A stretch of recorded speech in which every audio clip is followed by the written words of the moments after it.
그런데 갑자기 큰 지진이 일어나고 천사가 하늘에서 내려와 돌을 굴려내고 그 위에 앉았다. 천사의 모양은 번개처럼 빛났고 옷은 눈같이 희었다. 무덤을 지키던 군인들은 천사를 보고 무서워 기절하고 말았다. 안식일이 끝난 저녁에 막달라 마리아와 야고보의 어머니 마리아와 살로메는 예수님의 시체에 바를 향료를 사두었다. 그러나 가서 보니 큰 돌이 이미 굴려져 있었다. 그들이 무덤 안에 들어갔을 때 흰 옷을 입은 한 청년이 오른편에 앉아 있지 않겠는가. 여자들이 그를 보고 놀라자 그 청년이 말하였다. 놀라지 말아라. 너희가 십자가에 못 박히신 나사렛 예수님을 찾는 모양인데 그분은 다시 살아나셔서 여기 계시지 않는다. 보아라, 여기는 그분이 시체를 두었던 자리다. 너희는 제자들과 베드로에게 가서 예수님이 전에 말씀하신 대로 그들보다 먼저 갈릴리로 가서 거기에서 그들을 만날 것이라고 알려주어라. 무덤에서 돌아와 이 모든 일을 11제자와 그 밖의 여러 사람들에게 알렸는데 그 여자들은 막달라 마리아와 요한나와 야고보의 어머니 마리아였다. 그리고 함께 있던 다른 여자들도 이 일을 사도들에게 알렸으나 그들은 이 말이 흩은 소리 같아서 믿지 않았다. 그래서 베드로와 다른 제자가 무덤을 향해 떠났다. 두 사람이 함께 달려갔으나 베드로보다 다른 제자가 먼저 무덤에 도착하였다. 그는 굽으려 못이 천만 있는 것을 보고 안으로 들어가지는 않았다. 그때 뒤따라온 시몬 베드로가 무덤에 들어가 보니 모시천이 놓여 있었고 예수님의 머리를 쌌던 수건은 모시천과 함께 놓여 있지 않고 따로 개어져 있었다.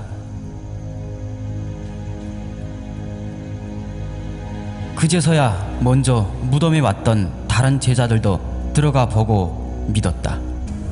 그들은 아직도 예수님이 죽었다가 다시 살아나야 한다는 성경 말씀을 깨닫지 못한 채 집으로 돌아갔다.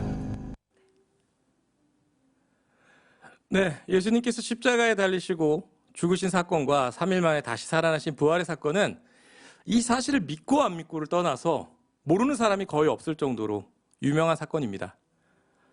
네, 그런데 여러분은 예수님의 부활을 믿으십니까? 그리고 또 우리가 부활한다는 사실을 믿고 계십니까? 네, 그렇다면 왜 부활절은 우리에게 즐겁고 기쁜 날일까요? 혹시 여러분께 부활절은 어떤 이미지셨나요? 네, 삶은 계란을 나눠주는 날? 아니면 1년에 몇 차례 안 되는 우리 성찬식을 하는 날은 아니셨나요?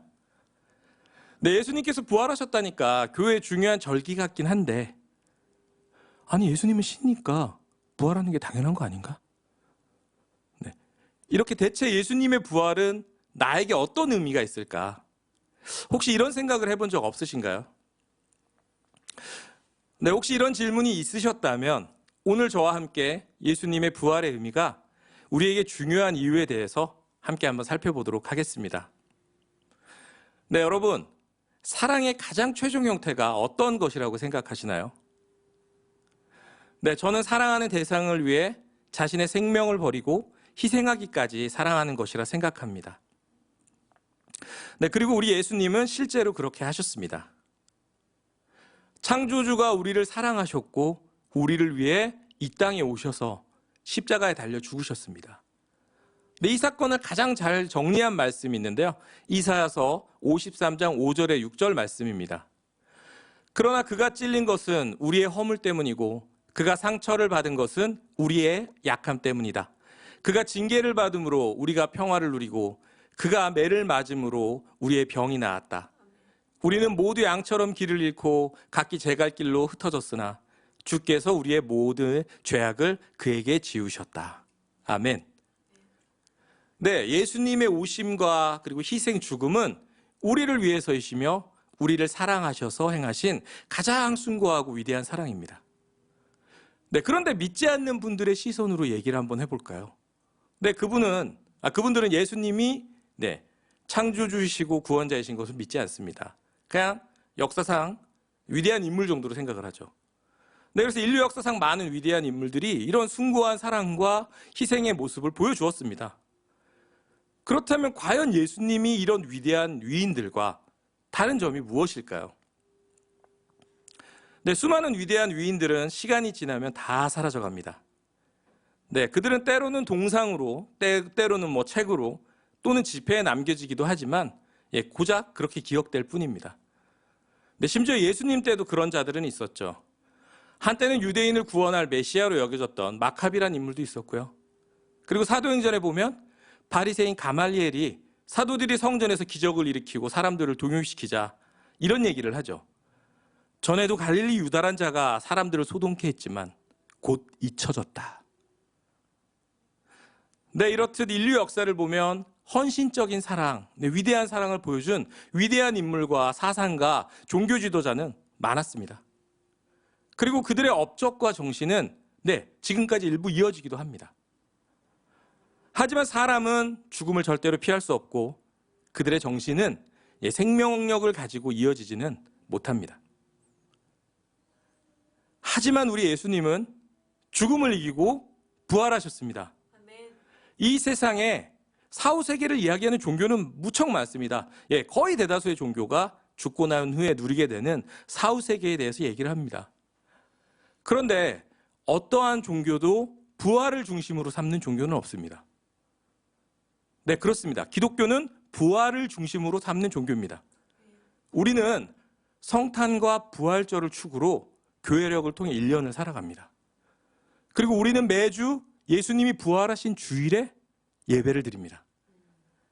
우리는 매주 예배를 통해 몸이 다시 사는 것과 영원히 사는 것을 믿습니다. 라고 고백을 합니다.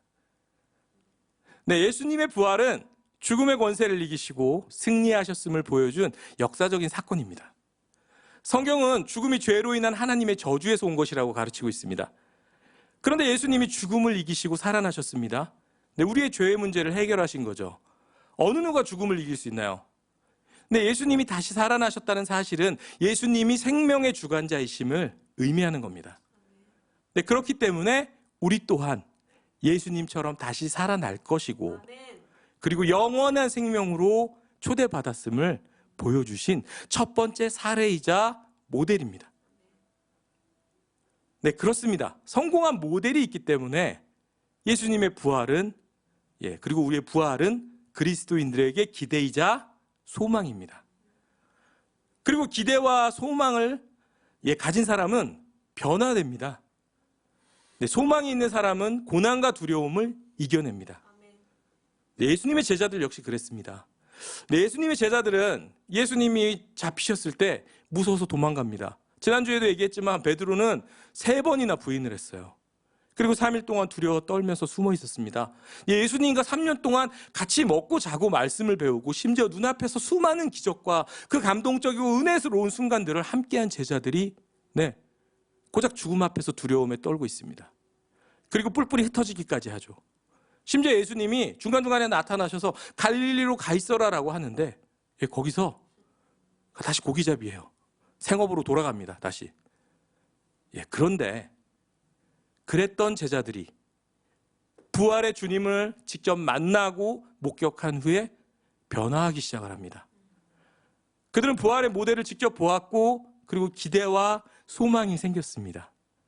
네, 그 결과 그들은 죽음의 고난과 핍박, 죽음의 두려움을 넘어 진정한 제자된 삶을 살면서 교회 공동체를 세워나가고 심지어 요한을 제외한 모든 사도는 순교를 당합니다.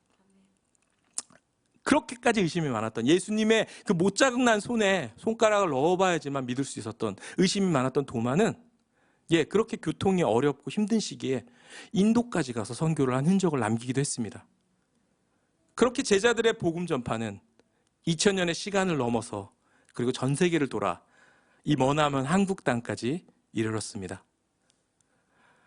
네, 이렇듯 부활은 그리스도인의 믿음의 중심입니다. 네, 그리스도인으로 사는 것 솔직히 얼마나 피곤한 일인가요? 술도 먹지 말라, 담배도 피지 말라. 술과 담배는 한국 교회랑 일부 교회의 전통에 따르는 문제이긴 하지만 좀 미워하지 말라, 나쁜 말 하지 말라. 주일에 놀러도 좀 가고 싶은데 예배 드려야 되고 내 이웃을 내 몸과 같이 사랑해야 되고 자기를 부인하래요. 그리고 십자가를 지래요. 하지 말라는 것도 너무 많고 나는 하기 싫은데 심지어 기도 중에 하라는 마음도 너무 자주 주십니다. 네, 그럼에도 불구하고 말씀을 보면 성도된 우리는 가난하나 부여하고 근심하나 즐거워할 수 있다고 나와 있습니다. 그리고 2000년의 역사 동안 그 수많은 믿음의 선배들이 모진 고난과 핍박 속에서 주님을 섬기며 그 길을 걸어갔습니다. 그것이 가능한 이유는 그들은 부활을 믿었고 그로 인해 기대와 소망을 가지고 있었기 때문입니다. 그래서 사도 바울은 이렇게 말씀하셨습니다. 만일 그리스도께서 살리심을 받지 못하셨다면 여러분의 믿음도 헛되고 여러분은 여전히 자신의 죄 가운데 있고 그리스도 안에서 잠든 사람들도 멸망했을 것입니다. 만일 우리가 그리스도 안에서 가진 소망이 이 세상의 생명뿐이면 모든 사람들 가운데 우리가 가장 불쌍한 사람들 것입니다. 네, 부활이 없다면 우리의 믿음은 헛된 것이고 부활에 대한 소망이 없이 이 세상에서의 삶만 소망한다면 우리가 가장 불쌍한 사람들이라고 바울 선생님이 말씀하시네요. 오늘날 교회가 그리고 그리스도인들이 세상 사람들에게 손가락질을 당하고 세상이 우리의 도덕성을 걱정하는 이런 부끄러운 상황이 된 이유는 뭘까요? 네, 교회를 다니면 구원받는다. 예배를 잘 드리면 구원받는다. 오직 믿음으로만 구원받는다 라고 외치면서 그런데 말씀대로 살아가지 못하는 그 이유는 뭘까요? 우리 인생에 조금만 고난과 핍박이 와도 베드로처럼 그냥 예수의 이름을 부인해버리는 그 이유는 뭘까요? 조금만 더 탐스러운 것이 나타나도 거기에 마음을 빼앗겨버리고 그것을 막 숭배하는 이유는 뭘까요? 실상은 그런 우리는 부활을 믿지 않는 것입니다. 그러니 아무런 기대도 소망도 없이 이 땅의 것에만 눈을 두고 거기서 눈을 떼지 못하고 살아가는 것입니다. 여러분 속에 기대와 소망이 있으십니까? 삶의 힘듦과 고난 속에서도 하나님의 말씀을 의지하고 그 길을 걸어가려고 하십니까? 만약 그런 믿음이 그런 의지가 내 마음속에 생기지 않으신다면 여러분은 기대와 소망이 없으신 것일 수도 있습니다. 부활을 믿지 않으시는 겁니다. 예수 그리스도를 믿는다는 것, 믿음의 완성은 예수 천당 불신지옥을 외치는 것이 아니라 부활을 믿는 것이고 부활을 믿는 자들만이 기대와 소망을 가질 수 있습니다. 그래야 우리가 이 땅에서 만나는 모든 두려움을 우리는 이길 수 있습니다. 기대와 소망이 있는 자들만이 예수님의 제자로서의 삶을 살아갈 수 있습니다. 여러분, 부활을 믿으시고 그리고 기대와 소망을 가진 삶을 살아가시기를 부탁드립니다. 우리는 지금 이 땅에 발을 딛고 살아가고 있습니다. 하지만 우리의 시선은 부활과 그리고 영원한 삶을 우리에게 주신 저 하늘에 예수 그리스도께 있어야 합니다. 그렇기 때문에 우리는 이 땅에서의 때때로 고난과 두려움 가운데 있다고 할지라도 기대와 소망을 품고 이 모든 것을 이겨나갈 수 있습니다. 이것이 바로 예수 그리스도의 부활 소식이 우리에게 복되고 기쁜 소식인 이유입니다. 사랑하는 성도 여러분, 모든 순례의 걸음이 끝나고 우리가 마침내 주님과 함께 새하늘과 새 땅에서 함께할 순간을 기대하고 소망하면서 이 땅에서의 주님의 제자된 삶을 살아가는 저와 여러분이 되시기를 우리 예수님의 이름으로 이 부활절 주일에 축복합니다. 우리 함께 이 마음으로 하늘 소망 함께 찬양하도록 하겠습니다.